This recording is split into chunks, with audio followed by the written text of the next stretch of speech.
Hello students, we are continuing chapter types and components of computer system. In this video, we will discuss about main components of computer system. Basically, there are four main components of computer system: processor and internal memory, input devices, output devices, and backing and secondary storage devices. So these are the four main components. Let's discuss it one by one. First one is processor or CPU, central processing unit. It performs all the calculations and logical operations. All the calculations and the logical operations are performed by CPU. It also deals with the storage data and the programs in memory. So whatever we are going to store in the memory, or we are retrieving the data from the memory, it is dealt with the help of central processing unit. It controls the step-by-step running of your computer system. Step by step, all the instructions are stored step by step, so it controls step-by-step running of your computer system. So all the major processing is done by the CPU of your computer system. CPU further has two components. One is ALU and the second one is control unit. ALU and control unit. ALU, arithmetic and logical unit. All the arithmetic calculations, just like mathematical operations, plus, minus, formulas, all the mathematical operations are performed by the arithmetic part, and logical comparisons, logical comparison, less than, equal to, not equal to, all these type of logical comparisons are performed by the logical part. So ALU is responsible for performing all the arithmetic as well as logical calculations, arithmetic as well as logical calculations. On the other hand, second component is CU, that is control unit. It does not perform on its own, but it directs, it gives signals and directs other components of the system. Okay, it gives signals and directs other components of the system that how to do this task, what is your task, or you have to do this, you have to do this. So it gives instruction to all other components of your computer system. It controls the flow of information. So from where the data should be retrieved, from where the data should be written, from where the data should be read. So all the flow of information, it is controlled by the control unit part.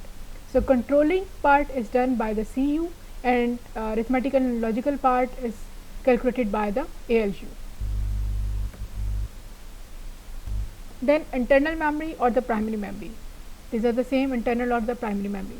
So there are two categories of internal memory or the primary memory. One is RAM and one is ROM. We have already little bit discussed in the first video what is the purpose of RAM and ROM. So in detail little bit now. RAM is random access memory. ROM is read-only memory. Random access means you can access the memory from anywhere. Let's suppose from memory location 10, 20, 50. Randomly you can access, not in sequence. Okay. Read-only memory means you can only read the data. You can only read the memory. You cannot write on that memory. Okay. Data and program instructions are stored temporarily. In the RAM, data and program instructions are stored temporarily, but in the ROM, data and program instructions are stored permanently. Can read the content as well as write new content. In RAM, we can read and write, mean we can read the contents from the memory and we can write the contents to the memory as well. But in the ROM, you can only read the contents, you cannot write the contents on the ROM. It is volatile. Volatile means whenever you switch off your computer, all the data in the RAM will be erased. There will be no data when you switch off your computer. But on the other hand, ROM is non-volatile memory. Non-volatile means when you switch off your computer, the data will remain as it is. It will not be erased from the computer system or from the RAM. Okay. So which type of instruction you store over here? For example, currently we are working on any program, so that instructions are currently stored in the RAM. So when you turn off that program, the instructions from the RAM will be erased, will be removed. Okay. On the other hand, which type of instruction are stored in the ROM? It is used to store BIOS program, BIOS, basic input output system, used to boot the computer up. So when you turn on your computer system, all the instructions are stored in the ROM. So it will perform all the instructions step by step, and you will get the window, or you will get the interface to work.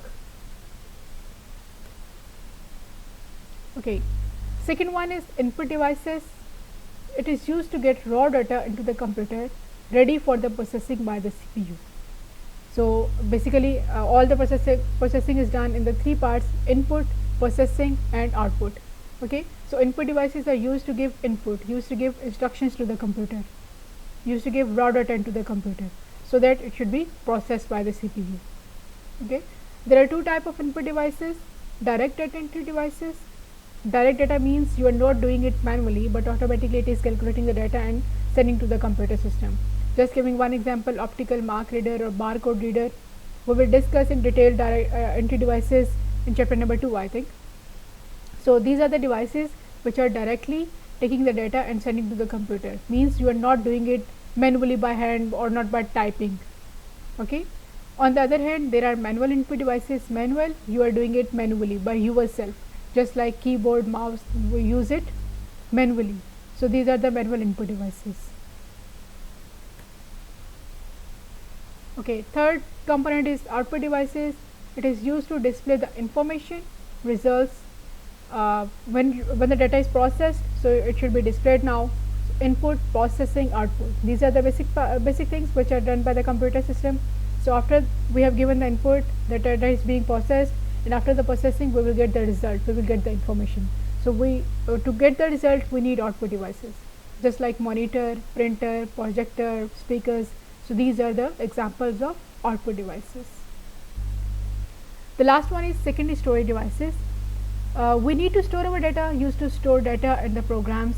So where should we store our data? We will use secondary storage devices. It is also used to store backups. Backups mean whenever your program or your hardware get failure, you should have your data at the backup. You can recover that data. So examples of secondary storage devices are CD, DVD, hard disk, or any storage device which you use for storing your own data or your personal data. Okay, it is different from the primary memory. Primary memory is for the computer purpose. Secondary storage devices are used for yourself to store your data. That is all. Thank you very much.